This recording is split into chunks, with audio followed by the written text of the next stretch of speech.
Hello, everyone. So, with Trump repealing DACA, I felt the need to cover it, of course. And forgive me, I'm going to apologize up front. Forgive me if I get passionate and kind of go off the rails here. I really kind of contemplated this issue for a few days now. And it's just honestly so hard for me to stomach the repercussions that is going to come along with this action by Trump. And it's a really sad day in this country when we have to resort to these kind of tactics where we're essentially just tearing families apart merely because of their illegal status. And I know that that gets very touchy with certain people, and they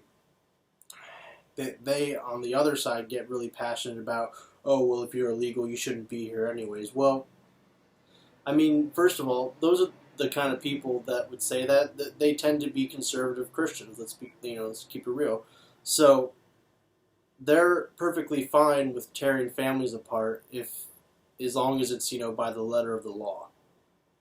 And I mean, look, these are just the people making these arguments all the time. You're not going to hear that coming from a Democrat or from an atheist or whatever. But look, just to keep it in perspective here, what Trump is doing is perfectly legal. That is certainly true. He has a right to do what he's doing because he's the president. But he's doing it under the guise that Obama acted unconstitutionally by doing DACA. Now, DACA, just a brief summary kind of what that is what Obama wanted to do was temporarily give these people a temporary status, the Dreamers, I believe they're called. And when they reach a certain age, basically, they're going to the state is going to come in and determine what happens with them, whether they get deported, whether they stay here and they have all the paperwork in and all that. So it's a temporary fix here. It was never meant to be a permanent fix.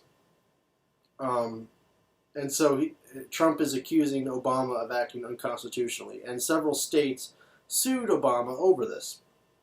I mean, I would say it's completely meritless because the courts have allowed the program to continue. I mean, if it was unconstitutional, then why haven't there been any rulings that, shut down this program? Why has it continued to exist until now? I don't think anyone's ever pointed that out. So they'll make the case that DACA is unconstitutional because it started in the form of an executive order from Obama. So as far as that argument goes, I can kind of see that's more or less the strongest argument I guess you could make against DACA, that it started as an executive order and it's because it's supposed to be through Congress. But when it comes to the Muslim ban, it's the complete opposite. Suddenly the president has the authority to, allow in whoever he wants or not allow in whoever he or she wants. So there's total hypocrisy when it comes to that. And furthermore, legal experts have chimed in on this, and I'll get to a specific letter that was sent to Trump, I believe, from legal experts. But they've determined, that this is not uncommon practice for us. I mean, to think that the law is so black and white that you're just gonna deport everyone, every illegal immigrant ever under every circumstance, is, first of all, not even possible. You can never get everyone. That's certainly true. And second of all, I mean, there certainly have to be narrow cases where you have to have a certain amount of discretion. Also, the resource issue, because we're talking about a very broad issue here, and it's not going to be the same issue in my state of Pennsylvania as it is in Texas. So you have to keep these things into account. But just to kind of illustrate how crazy people are, some people will even take it as far as they just don't believe in executive orders. They think they're unconstitutional. I think it's quite silly. I mean, there is a reference point for it in the Constitution. It's Article 2, Section 3, says the President shall take care that the laws be faithfully executed. What an executive order is, it's not really a law. Like, it kind of has a degree, like it is similar to federal law, but it's not really a law. It's supposed to be just a directive on how to enforce the law. And that's exactly what happened, okay? Obama did the executive order, then Congress passed legislation that set up the framework. So nothing about this is really that controversial until you get to Trump, in my opinion, because it's just kind of common sense. So, if all that isn't enough for you, then this is what legal experts had to say. Quote, prosecutorial discretion exists because the government has limited resources and lacks the ability to enforce the law against the entire undocumented population, just like I said. Recognizing this resource limitation, Congress has charged the Secretary of the Department of Homeland Security with, quote, establishing national immigration enforcement policies and priorities. Prosecutorial discretion in policies like DACA 2012 also have a humanitarian dimension, and such factors have long driven deferred action decisions. Finally, DACA 2012 has been an unqualified policy success, allowing over 750,000 recipients to continue their education, receive professional licensing, find employment, and pay taxes into Social Security and other tax coffers. So it lays it out there for you. I mean, this was a success. We have more people in the workforce now. We have people continuing their education. It's just a benefit for us to have these people, and it's entirely in line with what I used to think was the kind of American dream, like a place of opportunity, right? So, and we'll get to the whole illegal thing later, but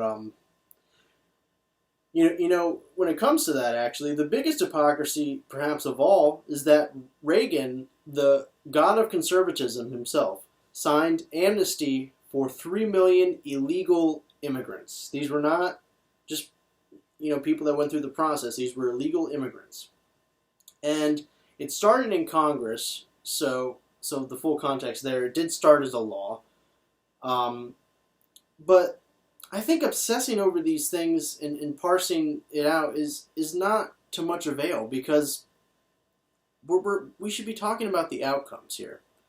A lot of people, especially I would imagine conservatives, would argue that the Reagan Amnesty bill was not a success. Now, mind you, that there was more to it than just amnesty. But as I told you before, DACA has been deemed a success by experts. So, are we talking about actual policy here, or are we talking about how did you go about doing this, and is it by the letter of the law, and is that really how we have to be doing everything? I mean, first of all, we should point out, like, you care about the law when it's convenient for your political ideology, but then we, violate human rights all over the world. We torture people. We do that on our own soil, too. In Chicago, they had black sites. So, you call out people breaking the law in, like, the smallest cases possible, illegal immigrants who want to come here and make a living for themselves and contribute a lot to our society. And then when the state actually, murders people and tortures people in our name with our tax dollars, mum's the word. You never hear about that ever. Law is just not a substitute for morality. To act like governments should run without moralities is not. It's ridiculous, and it's not how government functions. Like I said, there are humanitarian factors that go into this, because without that, it would be chaos, honestly. So, another aspect, I guess I kind of touched on this, but conservatives love to go on and on about how, American values, family, and hard work, and, we're supposed to be a melting pot, a place of opportunity, and we're just better than any other country in general, basically. So then they just switch, and then they're like, oh, well, if you're not following the exact, letter of the law, then I'm only for that. I only care about the law. If it means breaking families apart, I don't care. It's just really mind-boggling, because I mean, do we want to be known as like the asshole country here? I mean, I'm just saying. I mean, laws are laws. I get that, but we have a group of people here that is, not exactly the textbook example of when you should follow the law. To be perfectly frank, I mean, this is not like really any other immigration situation that I can think of. Because we have the war on drugs, we have, a border between Texas and Mexico, like all of Mexico. It's truly unreal to think that we're going to just only follow it in such a draconian way. So, yeah, many people will say that, it just is not fair for those who go through the process of becoming a full citizen. So, first off, it's a complicated and very time-consuming process. So, I watched a documentary from The Intercept showing a police officer who lived in Texas. And he was going through the process. He's an immigrant, legal immigrant. And he was talking about how it's going to take, over a decade for him to get full citizenship. And he's an officer serving the country. That's not okay, okay? We need a more comprehensive reform to make the system more efficient. And it just gets, backed up with so many people trying to apply, and this is exactly why it takes so long and it's so complicated.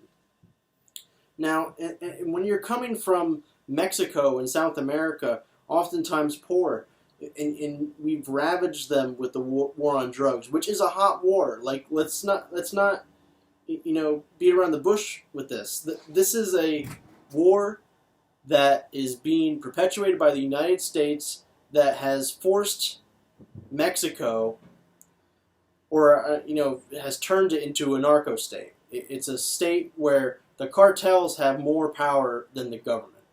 That's where we're at with that. So we do that to them, and they're oftentimes, it's a matter of life and death. If they don't leave, they're much more likely to die. So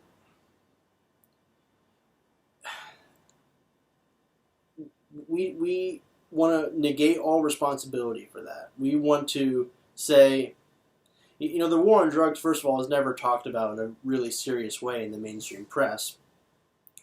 But I imagine if you were to have a discussion with that topic, like on CNN or something, you would have at least one voice on there, championing the war on drugs, and saying, like, what are we going to do? We're going to have, kids smoking pot or whatever, or, and like, it's such a dodge, because we know that the real answer here is the fact that it's not a regulated market. It's creating a black market, excuse me, and because of that, it's more unsafe.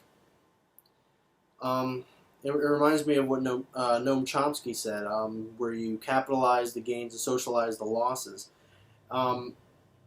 The corporations the pharmaceutical companies, they capitalize off the war on drugs because they have less to compete with when you don't have legal weed or whatever. And then you socialize the losses because that goes to Mexico, and they're poor and middle class essentially. They deal with the consequences of our actions. And look, if you're talking about a dreamer who lives here, and this is the only home that they've known, and you're talking about potentially deporting them, which is what Trump is doing, then you are risking that child's life. Okay? And they want to, stick by it. It's like, oh, it's only the letter of the law. That's all I care about. Well, you know what? If you want to live by that ideology, that's fine. If you want to be someone who has no regard to morality when it comes to governing, and you just want to say, if the law says you're a teenager who grew up in America and now I'm going to send you to a country that you've never been to before and you're much more likely to die because it's so much more dangerous there, if that's what you want to stand behind, then that's fine. I'm going to be fine just where I am, like on the other side of that. Now, and here's the part where everyone's going to get mad at me. So, secondly, it's simply true that even illegal immigrants contribute a lot to our society. Many of them are simply just trying to make a living, and they aren't taking jobs away from white people, despite what you might hear on Fox News. They're working jobs, mostly in agriculture, that white people just don't want. And they're not all criminals here. I mean, the vast majority, are very good people and just hardworking people. And did you know that $12 billion in tax dollars comes from immigrants, illegal immigrants? Now, I would just shut the conversation off there, okay? If you're coming into this country, legal or not, okay, you are not a criminal, and you're working here, otherwise a normal person, and you're paying your taxes, yeah, you're an American as far as I'm concerned. It's honestly, to view this kind of like a legal person way, to view it in that way, is an American supremacist ideology. It's a nativist ideology, because you're saying like only the people born here are the ones that are true Americans. And that's the letter of the law, right? I've been saying that, how many times is this whole video? Well, look, again, if we're going to talk about the letter of the law, are we going to talk about all the things that the government does in our name and actually has a really detrimental effect to our image and our record as a country? Like 7 different interventions. That was under Obama. Like, let's keep that in perspective. It's Obama's fault for that. So that's never really a hot topic of discussion. But then some people want to come here and cut some corners in doing so to try and make a living, and that's like a big issue, and you're just not welcome here. I don't agree with that, especially when you consider the fact that $12 billion comes from illegal immigrants and taxes. And then I'll just leave you with this. A case in Alabama where this happened some years ago, where they just cracked down on illegal immigrants like very hard, and through self-deportation, which basically means like you just crack down so much and you fine these people so much that it's essentially harder for them to live in the country illegally than to just go back to Mexico, so they ended up going back. And then what happened was their economy was in decline because no one was taking those jobs that the immigrants were working. Like I say, these are jobs that the corporations, they often pay them below minimum wage. Sometimes they don't work for really anything. So the corporations don't want to hire Americans when it comes to that, because they know that it's more money for them if they hire illegal immigrants. And that's, a big problem, certainly. But then to blame the illegal immigrants for that is so ridiculous to me, because why aren't you putting any blame on the corporations for doing that? If you want to talk about, illegal immigrants taking jobs away from Americans, why don't you talk to the big corporations that have the money to pay Americans but don't? That never really comes up, does it?